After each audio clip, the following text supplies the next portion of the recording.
खबर पहाड़ों के एपिसोड में आप सभी का इस्तकबाल है। मैं हूं बिलाल बाली। सब डिवीजन रामसू में हाई स्कूल रामसू तकरीबन साल 1950 के करीब स्कूल को बनाया गया। 1964 में इसको हाई स्कूल का दर्जा दिया गया, लेकिन 5 दिहाइयां गुजरने के बाद आज तक स्कूल को अपग्रेड नहीं किया, जिसकी वजह से कहीं तालिबात और तालिब इल्म ऐसे हैं जिन्होंने 10वीं के बाद अपनी तालीम को छोड़ दिया, क्योंकि वालिदीन गरीब है, वो अपने बच्चों की तालीम को एफर्ड नहीं कर पाते हैं कि रामबन बानीहाल या जम्मू भेज सके बच्चों को। यहाँ से बानीहाल तकरीबन 16 किलोमीटर है, रामबन 22 किलोमीटर है। वहीं अगर फिलहाल की बात करेंगे तो 10 किलोमीटर दूर है, और तालीम हासिल करने का जो ख्वाब है बच्चों नहीं हो पाता है। माजी में भी ये मांग लगातार यहाँ पे रही है कि इस स्कूल को दर्जा जो है बढ़ाया जाए। सब डिवीजन हेडक्वार्टर पे ये रामसू का हाई स्कूल है, लेकिन आज तक स्कूल का दर्जा नहीं बढ़ाया गया। सबसे पहले हम स्कूल के हालात से आपको वाकिफ करवाएंगे। ये हाई स्कूल रामसू के हम ग्राउंड में खड़े हैं, मेरे पीछे देख पा रहे हैं पुरानी बिल्डिंग है, जमाने कदीम की बिल्डिंग बनी हुई है। लगातार आप देख रहे हैं कि यहाँ लकड़ी का काम किया गया है। 1 फ्लोर है, तकरीबन 200 से 250 बच्चे यहाँ पर पढ़ रहे हैं, तालीम हासिल कर रहे हैं, लेकिन ख्वाब जो उनका पूरा इसलिए नहीं हो पा रहा है क्योंकि वो तालीम जो उन्हें कंटिन्यू करनी थी, उन्होंने 10वीं के बाद का जो ख्वाब है वो पूरा नहीं हो पाता है। इन बच्चों में से बहुत कम बच्चे हैं जो अपनी आगे की तालीम कंटिन्यू कर पाते हैं। मैक्सिमम बच्चे जो है वो ड्रॉप आउट हो जाते हैं 10वीं के बाद। वजह एक है कि यहाँ पर हायर सेकेंडरी का दर्जा इस स्कूल को नहीं आज तक दिया गया। वजह चाहे वो पॉलिटिकल वजह रही, सोशल वजह रही, लेकिन एडमिनिस्ट्रेटिव लेवल पे भी इस जगह को जो है नज़रअंदाज किया गया। हमारे साथ कुछ बच्चे हैं, हम उनसे बात करेंगे, उनसे जानने की कोशिश करेंगे कि क्या उनकी मांग है और क्या कहेंगे। सबसे पहले हमारे साथ जो है शारिका जी है। बताइए आपका नाम क्या है और क्या डिमांड करेंगे आप? मेरा नाम शारिका मंसाद है। मैं 9वीं जमात से ताल्लुक़ रखती हूँ। मेरी सरकार से यही अपील है कि वो हमें यहाँ पर हाई सेकेंडरी दे। हमें एजुकेशन आगे करनी है, बट यहाँ पर हाई सेकेंडरी नहीं है। इसकी वजह से हमें घर से दूर भेजने के लिए तैयार भी नहीं होते हैं।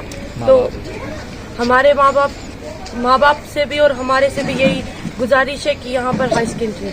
ठीक है, आप बताइए आपका नाम क्या है, कहाँ से आते हैं, क्या परेशानी, तो क्या कहेंगे आप? मेरा नाम फैरिन बानो है, मैं क्लास 9 में पढ़ती हूँ। हम हाल वगैरह से आते हैं यहाँ पे, हमें हाई सेकेंडरी की ज़रूरत है। हम यहाँ पे बहुत सारी लड़कियाँ जो तालीम पढ़ना चाहती है, लेकिन यहाँ पे उनको पढ़ने की कमी हो जाती है, क्योंकि वो यहाँ पे हमारे स्कूल में हाई सेकेंडरी नहीं, हमारे रामसू में, हमें इसीलिए कि हमें हाई सेकेंडरी यहाँ पे हो रामसू में। 10वीं के बाद आप क्या बनना चाहते हैं और यहाँ हायर सेकेंडरी नहीं है, क्या परेशानी आपको लग रही है कि आप आगे की तालीम पूरी कर पाएंगे? सबसे पहले मेरा नाम स्नेहा टोच और मैं 10th क्लास में पढ़ती हूँ, और मेरी यही अपील है गवर्नमेंट से कि यहाँ पे हमें हाई स्कूल की जगह हाई सेकेंडरी दी जाए, क्योंकि बहुत सालों से यहाँ पे हाई सेकेंडरी नहीं आ रही है और हम अपनी जो हमारी तालीम है वो कंटिन्यू नहीं कर सक रहे हैं, और जो हमारा ड्रीम है वो भी अधूरा रह गया। और बहुत से पहले भी जो स्टूडेंट थे उन्होंने अपनी पढ़ाई छोड़ दी। उसकी वजह यही थी कि यहाँ पे हाई सेकेंडरी नहीं थी, और बच्चे रामबन बनिहाल बहुत दूर पड़ता है, और सुबह बच्चे 7 बजे जाते हैं और शाम के 7 बजे आते हैं, और कभी कभी ट्रैफिक की वजह से वो 10 बजे भी रात के पहुँच नहीं पाते, और हम पहाड़ों पे भी रहते हैं। इसीलिए हमारी गवर्नमेंट से यही अपील है कि हमें यहाँ पे हाई सेकेंडरी जल्द से जल्द दी जाए। चलिए, बहुत शुक्रिया। कुछ तालिब इल्म है, हम उनसे बात करेंगे। आप बताएं आपका नाम क्या है, कितने दूर से आप आते हैं और क्या डिमांड रखी गया? मेरा नाम साजिद मनास है और मैं 9वीं जमात से ताल्लुक़ रखता हूँ।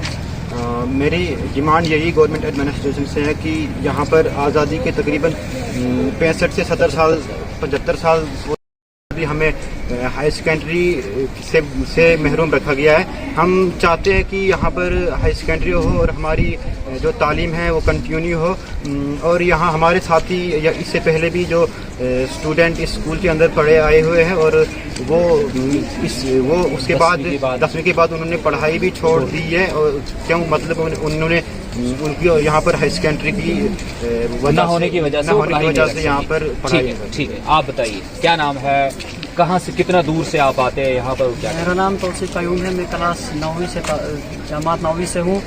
मैं खौड़ा सजमतना से आता हूँ। हमारी यही मांग है सेकेंडरी होना लाजमी है, क्योंकि बहुत अरसे से तकरीबन 60 साल से यहाँ पर जो हाई स्कूल आया है, तो उसके बाद भी अभी भी यहाँ पे हाई सेकेंडरी नहीं आई है। बहुत पहले से इसकी मांग है हाई सेकेंडरी आएगी, लेकिन नहीं आती है।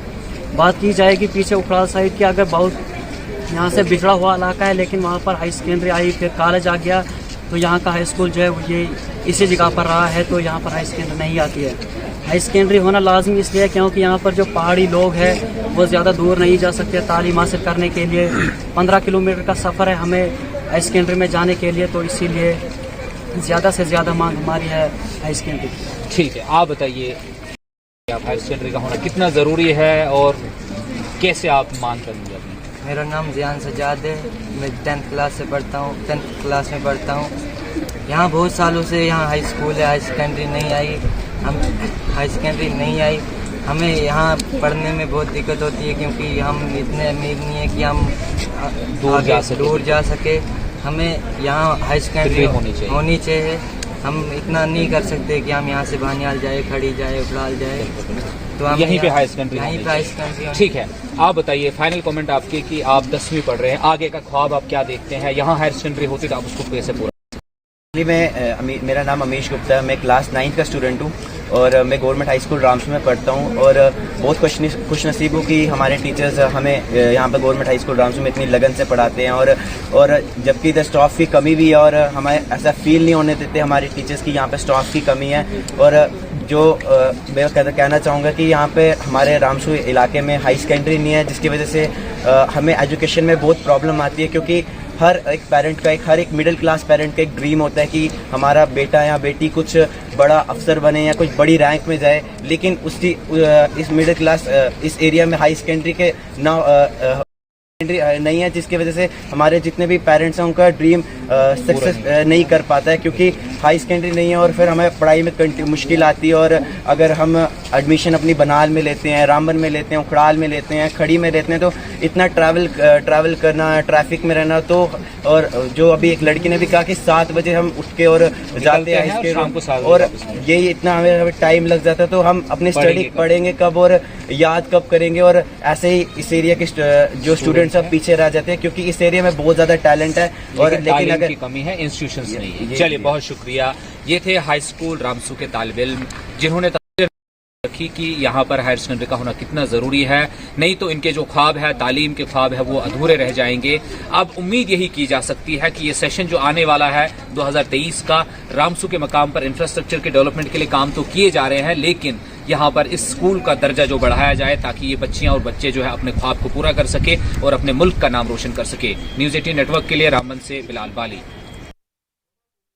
मरकजी हुकूमत ने इंतहाई गरीब तबके से वाबस्ता लोगों की फलाह के लिए कई फ्लैगशिप स्कीम चला रही है, जिनमें सरफहरिस्त प्रधानमंत्री आवास योजना, जो ये इंश्योर कराते हैं कोई भी कुंबा खुले आसमान के नीचे रहने को ना हो।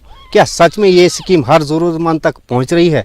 नाजरीन, आज हम बदरवा कस्बे से 20 किलोमीटर दूर थुबा गांव में आए हैं, जहां कड़कड़ाटी ठंड में आधा दर्जन कुंबा खुले आसमान के नीचे अपनी इस मौसम की मार झेल रहा है। तो नाजरीन, आगे की कहानी इन्हीं से जानते हैं। तो सबसे पहले हम जानना चाहें यहाँ की जो वार्ड मेंबर है, आपसे ये जानना चाहूँगा कि क्या मसला हुआ है यहाँ पे? ये मसला हुआ कि बोलते थे कि गवर्नमेंट ने मकान दिए थे, बोलते हैं जी आप बनाओ, तो बोलते हैं कि आप प्लांथ दे दो तो जियो टैगिंग आपकी हो जाएगी तो किस्त पड़ जाएगी। तो अभी तो 3-4 महीने हो गए तो कोई किस्त नहीं पड़ी। अब लोग बेचारे गरीब बेघर हो गए हैं, जो एक 2-2 कमरा था वो पूर्ति है ना कमरा, तो अब कहाँ बैठेंगे? देखो टेंट लगे हैं, कहाँ बैठेंगे? बच्चों की हालत देखो आप कितनी ख़राब है, बच्चे बीमार हैं, सब बेघर हो गए हैं ना। तो आप वार्ड में आपने बात नहीं की कि ये मसला क्या है? की थी बात, पर बोलते चढ़ जाएंगे, किस्त चढ़ जाएंगे। तो अब 4 महीने हो गए तो अभी तक तो किस्त कोई नहीं आई। तो कितने मकान जो है यहाँ पे वो? इधर तो है 10-15 मकान हैं, किसी वार्ड नीचे हैं, वार्ड में पूरी पंचायत में ऐसी हालत है। मगरीद तो ज्यादा बहुत बुरी हालत है ना, जिनके कि बच्चे देखो छोटे छोटे, सारा मकान गिरा। तो बनाएंगे कैसे इनको? जब किस्त नहीं चढ़ रही तो कैसे बनाएंगे? कितने महीने हुए? अब 3 महीने हो गए, चौथा लगा है, चौथा महीना लगा है अपना। जियो टैगिंग भी हुई है, किस्तें तो कोई नहीं आ रही हैं अभी तक। तो आपसे जानना चाहूँगा क्या कहानी है आपकी, क्या हुआ है? कहानी है सर, ये बोलते हैं कि आपको पक्का मकान देंगे और जियो टैगिंग, ये पक्का मकान दे देंगे, मकान उखाड़ दो आप। हमारा एक कमरा था, मैंने वो भी उखाड़ दिया कि पक्का मकान हमें मिलेगा। पक्का तो कहाँ, जो कच्चा एक मकान कमरा बना था मेरे पास उसको भी उखाड़ दिया। अभी 4 महीने हो गए, बोलते जियो ये 3 महीने हो गए, अभी बोल रहे हैं आज डालेंगे कल डालेंगे किस्त, आज डालेंगे कल डालेंगे, ऊपर से बर्फबारी आ रही है। तो हम क्या करेंगे इसमें? ना किस्तें डाल रहे हैं, जो हमारे पास अपना 30-35-40 हज़ार था वो हमने प्लांट पे डाल दिया। अब पैसा भी खत्म है हमारे पास, हम कहाँ से करेंगे पूरा पैसा, कहाँ से मकान बनाएंगे हम? तो आज किस हालात में आप रह रहे हो? आज हालात हमारी आप खुद ही देखो सर, इधर क्या हालात है। टेंटू के नीचे बैठे हैं हम, भेड़ बकरी वहीं है, बच्चे वहाँ हैं। कितने समय से बैठे हो? हमको हो गए 3 महीने सर, 3-4 महीने हो गए। चौथा महीना लगा ये, 3 महीने हो गए हमको टेंट में बैठे हुए। डिपार्टमेंट के लोग आपके पास नहीं आए देखने के लिए कि क्या हुआ है क्या नहीं हुआ है? किसी से आपने किसी से कांटेक्ट करने की कोशिश की कि हम पिछले 3 महीने से यहाँ पे हैं? नहीं सर, हम पूछते हैं सरपंचों को कि हाँ जी क्या बनेगा, कब किस्त डलेगी, कब? सारे बोलते हैं हाँ जी किस्त डल जाएगी आपकी, कल परसों किस्त आपकी डल जाएगी, आप टेंशन मत रखो। तो ये टेंशन रखते रखते ऊपर से बर्फ गिर जाएगी तो हमारा जिम्मेदार कौन रहेगा? या तो इन्होंने पहले नहीं बोलना था हमको कि आप मकान मत उखाड़ो, आपको कोई पैसा नहीं मिलेगा। आपसे जानना चाहूँ कितनी मुश्किल हो रही है आपको आज यहाँ पे? मुश्किल बस देखो बर्फ की कितनी मुश्किल है। हमारे बच्चे अगर मर जाएंगे तो जिम्मेदार कौन रहेगा ना? करो जियो टैंक, हमारा घर वाला बेचारा दिहाड़ी लाए कि मकान खड़ा करे, बोलो ना। ये 500 दिन का कमाता है, शाम को अगर बच्चों के लिए किलो और ये 2 किलो लगाता है तो उधर बच्चों को खिलाता है ना। अगर ये बच्चे पालने नहीं होते मकान, फिर चलो बच्चों के पास खाना। तो यहाँ पे देख रहा हूँ मैं कि पूरा जंगली इलाका है, जंगल है, तो जानवरों का भी खतरा होता है यहाँ? सर जी सर, जानवरों का भी खतरा है सर। हमारे इलाके में कोई भी कुत्ता नहीं है बचा हुआ। परसों भी एक भेड़ ले गए इधर जंगल से, मतलब भेड़ लेके गए था एक जमींदार लोग, हम जमींदार लोग हैं, लेके गए थे इधर जंगल से, उसने भेड़ उठा के ले गया। तो सर अगर जंगल में इतना हादसा हो सकता है तो क्या हमारे घर में हादसा नहीं हो सकता? घर होता तो घर में हादसा नहीं होता है। हमारे इधर खुले में तो हादसा होगा ही सर। आप टेंट में रह रहे हैं, एक तिरपाल के नीचे रह रहे हैं सर, तो इस तिरपाल का सर आप खुद ही, अगर गवर्नमेंट हमारा भला करना चाहे तो करे सर। ये हालत देख सकते हो सर, ये देखो अभी तक मैं लकड़ियाँ इकट्ठी कर रहा था क्योंकि रात काटनी है सर। रात काटने के बिना माँ बाप है सर, बूढ़े माँ बाप है, ठीक है। 70-80 साल का मेरा 80-90 साल का मेरा बाप चल रहा है इस टाइम, ठीक है सर। तो 70-75 साल की मम्मी, छोटा 1 साल का बच्चा है, बीवी डिलीवरी होने को है। जाएं तो जाएं सर, कहाँ मजबूर, गलत है, बेइंसाफी है सर हम लोगों के साथ। तो आपको दिखाना चाहूँगा कि ये देखिए, ये यहाँ पे इनके मकान जो है बने हुए थे, लेकिन ताल का महकमा है, उनके अहदेदार आके उन्होंने उनको कहा कि ये मकान उखाड़ दो, आपके लिए एक नए मकान आए हुए। लेकिन अब ना इनके सर पे पुरानी छत आई तो नई छत आई। उसके बाद आप देख सकते हैं जो टीन का शेड बना हुआ है यहाँ पे इस समय, कम से कम ये किन का है? ये आप जरा इधर आइए, कितने नफर रहते हैं बोलो जरा। आइए नीचे आइए।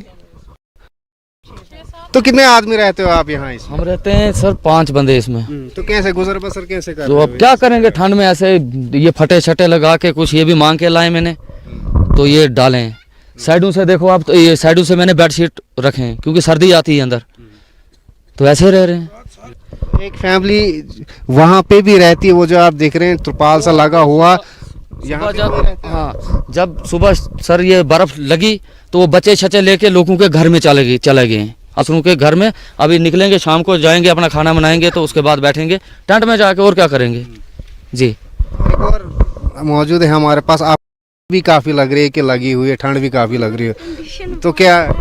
हमारी कंडीशन बहुत ख़राब है, तो बच्चे भी बीमार हो रहे हैं छोटे छोटे, तो इधर ये किस्तें नहीं डाल रहे हैं, तो हमें बहुत परेशानी हो रही है। हमारे जो और इधर गांव के, तो किसी को किस्तें बहुत पहले चढ़ गई हैं, उनकी अभी जियो टैग भी नहीं हुई है तो उनकी किस्तें चढ़ गई हैं, तो हमारी किस्तों का कोई नाम भी नहीं है, तो हमें बड़ी प्रॉब्लम हो रही है। हमारे इधर बैठने का है ही नहीं, बहुत ठंड होती है इधर, तो बच्चों को रखना बहुत मुश्किल हो गया है। हाँ। आपका नाम? मेरा नाम प्रिंस। तो ठंड लगती है आपको यहाँ पे? हाँ। डर भी लगता है? कितना डर लगता है? बहुत। तो क्या कहना चाहते हो, कैसे रहना? हम यहाँ बहुत ठंड है और जंगली जानवर PMAY ग्रामीण में जो है अर्बन हाउसिंग इसको ऑपरेट कर रहा है, मकान आए हुए हैं। वहाँ SC बस्ती है तो मुमकिन है वहाँ 13, 14, 15 मकान आए हुए होंगे। तो अभी ये जियो टैग इन्होंने कर लिए हैं, लिस्टें जो है वेरीफाई हो रही हैं। मैं कोशिश करूँगा आज ही जो है वो लिस्टें देखकर वेरीफाई करके और जो अर्बन हाउसिंग वाले हैं उनसे टेकअप करके इनको इमीडिएटली पैसा रिलीज़ करवाएंगे ताकि विंटर से जो है वो अपने मकान तामीर कर सके और आराम से बैठ सकें। लेकिन अब आलम यह है, एक तो कड़कड़ाती ठंड है, ऊपर से जंगली जानवरों का डर है।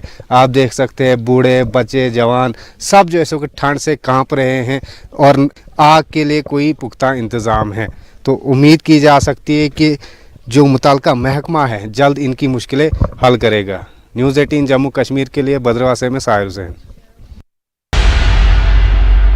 खबर पहाड़ों की ग्राउंड रिपोर्ट ਲਈ ਫਿਰ ਤੁਸਾਂ ਅੱਗੇ ਇੱਕ ਵਾਰੀ ਹਾਜ਼ਰ ਹਾਂ। ਇਸ ਲਈ ਇਸ ਮੈਂਟਰ ਨੇ ਬਿਜਲੀ ਦਫ਼ਤਰ ਜਿੱਥੇ ਸਾਡੇ ਨਾਲ ਗੱਲ ਕਰਨੇ ਵਾਸਤੇ ਮੌਜੂਦ ਹਨ AE PDD mentor Nadeem Khan. ਅਸੀਂ ਇਹਨਾਂ ਨਾਲ ਗੱਲ ਕਰਸਾਂ ਕਿ ਜਿਹੜੀ ਸਕੀਮ ਹੈ इस स्कीम ਨਾਲ ਜਿਹੜਾ ਆ ਲੋਕਾਂ ਨੂੰ ਕਿੰਨਾ ਫਾਇਦਾ ਹੋ ਰਿਹਾ। बहुत शुक्रिया नाज़म जी जरा तुस शाना बिशाना साढ़ी शार्ट कॉल ने लोगों इतना अवेयर करें एमनेस्टी स्कीम।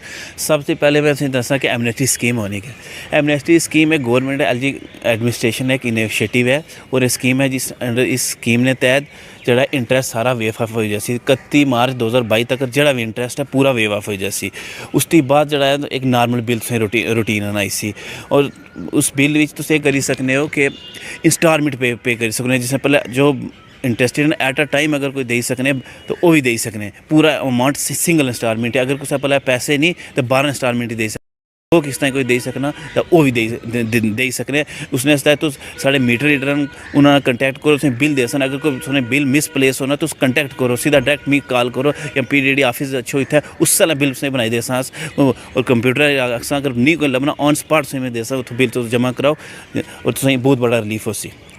इसलिए तक जी है MST स्कीम ने लोग कितने एक बिल जमा कितना एक पैसा सुन लिया। पिछली बार भी तुम इतना आए सो मीडिया ने लोगों को बड़ा फायदा है। लोगों से फोन किया कि बार बार है जी आज कितना कि हूँ नैक्सट किस्त कदों है उनमें वो दसा तुसें नैक्सट किस्त हूँ जी स्टार्ट हुई लोग अच्छन इतने मैंडरी दसा मैं इतने मैंडरी साढ़े 6886 कंज्यूमर है जिसने लोग तकरीबन 8 करोड़ की लाइबिलिटी है मैंडरी उसने 29 लाख रुपये एले भी जितनी सारी एक्सपेक्टेशन है उतना नहीं लोग फ़ायदा उसना चाहने लेना जितनी एक्सपेक्टेशन है। फिर मैं तुसाने माध्यम से फिर लोगों की अपील करना है कि अच्छा इस एमनेस्टी स्कीम ना बेनीफिट रहना जितना भी हो सकना क्योंकि गवर्नमेंट ने बहुत बड़ा रिलीफ है। LG एडमिनिस्ट्रेशन ने बहुत बड़ा रिलीफ है। गवर्नमेंट ने एक बहुत बड़ी सौगात है।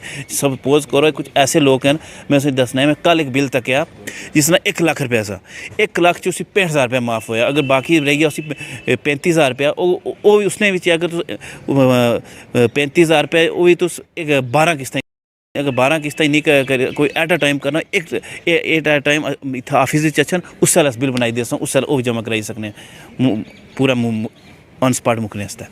तो ਜਿਹੜੇ लोग अज तक नहीं जमा करवाया बिल शिल तक उन्होंने तुस क्या पैगाम देने जिन्हें अज तक नहीं जमा गवर्नमेंट ने सख्त इंस्ट्रक्शन और डिपार्टमेंट ने सख्त इंस्ट्रक्शन उन्होंने खिलाफ अस एक्शन ले गवर्नमेंट ना अंडर इलैक्ट्रिसिटी एक्ट 2003 उन्होंने पावर कट्स और उसके बाद अस अगर हो सकता है नोटिस पे नोटिस अगर फिर भी कोई रिस्पॉन्ड नहीं करना लीगल नोटिस कर फिर उसके बाद उन्होंने पावर कट्स फिर अस कानूनी कार्रवाई कर उन्होंने खिलाफ एक गवर्नमेंट की सख्त इंस्ट्रक्शन है। फिर मैं तुझे माध्यम से लोगों की फिर अपील कर रहे हैं अच्छो इतने ऑफिस और इसका फ़ायदा उठाओ जितना भी हो सकना सही।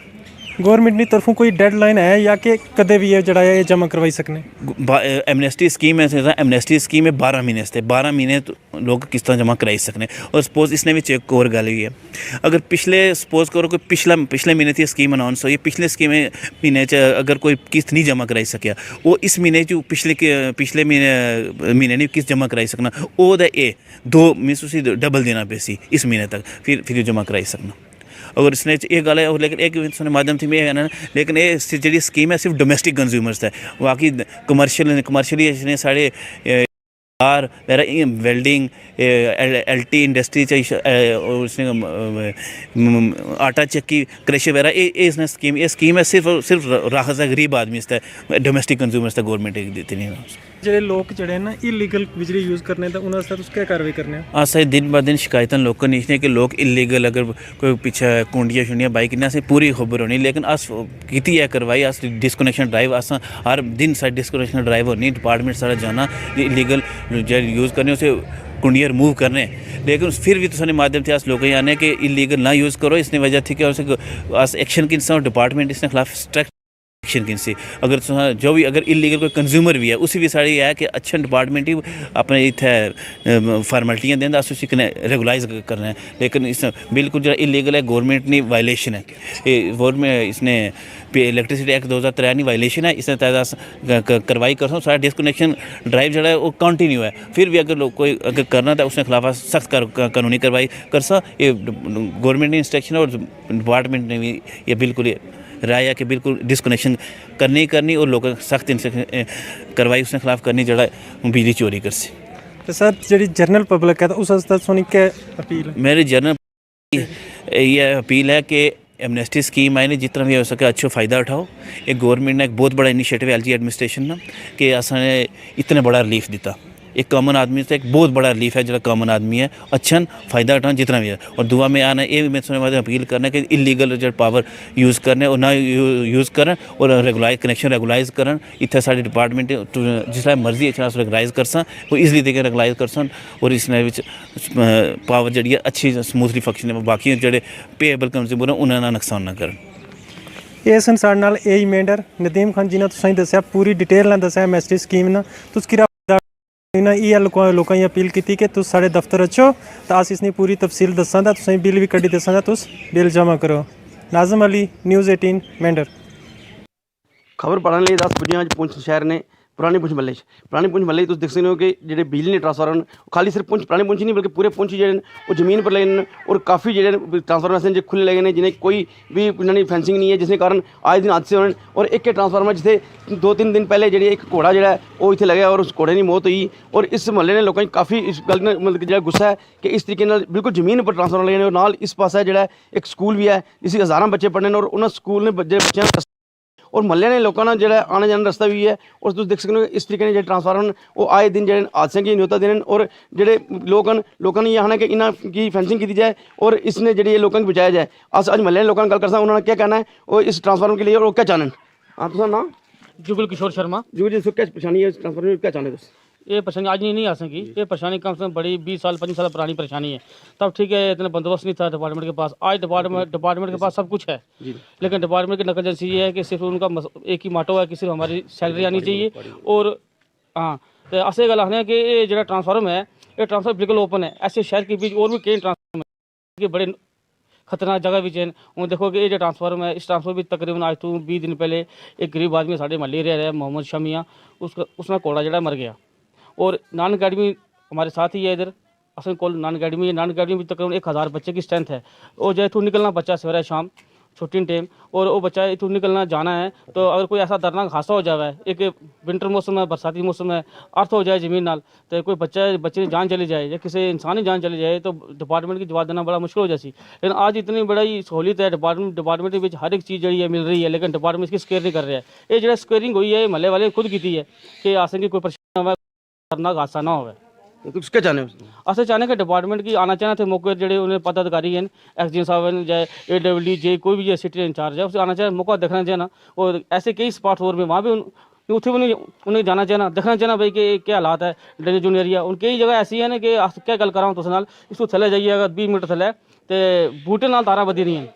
आज वो वक्त आ गया डिजिटल इंडिया बन रहा है एक तो बूटे तारा बदी नहीं है कोई बिजली पोल दे नहीं रहे डिपार्टमेंट जाओ तो कहें जी स्टोरी माल नहीं है। मैं खुद अपू 2 साल पहले अपनी समाज सेवा society ward number 16-17 combined delegation लेता गए एक्सडीएम साहब को उन्हें क्या साढ़े स्टोर बीच कोई स्केयरिंग वास्ते जाला स्टोर खाली पे ने असं चाहने कि डिपार्टमेंट की आना चाहते थे डिपार्टमेंट देखना चाहिए और हर ट्रांसफार्मर जितने भी डेंजर जोन स्पॉट है उसकी जगह कवर करना चाहिए ताकि लोगों की सेफ्टी मिले।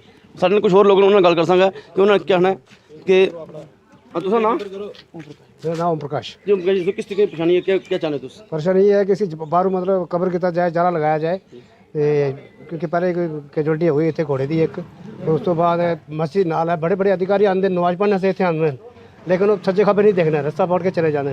लेकिन कम से कम इसकी चारों तरफ से कवर किया जाए तार लगाई जाए ताकि बच्चे नाल हाथ ना लगे और दुनिया सेफ रहे। हाँ जमीन पर तो होना नहीं चाहिए जमीन पर आज तक देखा ही नहीं है। यही एक ट्रांसफार्मर जो जमीन पर रखा हुआ है इन्होंने ठीक है। हाँ इसको ठीक किया जाए मतलब इसको थले लकड़ लगा के इसकी मतलब थड़ा बना के रखा जाए ਤੇ ਉਸ ਤੋਂ ਬਾਅਦ ਬਾਕੀ ਇਸ ਚਾਰ ਤਰ੍ਹਾਂ ਸਕੇਅਰ ਕੀਤਾ ਜਾਏ। ਸਾਡੇ ਨਾਲ ਇੱਕ ਹੋਰ ਮੱਲੇ ਵਾਲੇ ਉਹਨਾਂ ਨਾਲ ਗੱਲ ਕਰ ਸਕਦੇ ਹੋ ਕਿ ਚਾਹਣ ਕਿ ਜਿਹੜਾ ਟ੍ਰਾਂਸਫਰ ਜ਼ਮੀਨ पर है और बगैर स्क्वायर है उसने क्या कहना है सुना के सारी मांग ये है कि ये जितना भी ये ट्रांसफार्मर है ज़मीन ऊपर है, बच्चे बच्चे थे आने जाने जानवर हर चीज़ है। देखो 20 दिन पहले एक घोड़ी भी मारी गई, इसकी बेड बना के इसने ऊपर रखे जाए। पहला ट्रांसफार्मर जो ज़मीन ऊपर पे ना जेरे बारिश हुई ये ज़मीन सारी अर्थ होनी जो भी लंघेगा सीधा इसने ना। और सारी मांग ये है कि इसकी जो बेड बना के बेड ने ऊपर रखी जाए और तार लगनी चाहिए, फेंसिंग होनी चाहिए, इसलिए कोई बच्चा बुच्चा कोई जानवर अंदर मुँह ना मारे।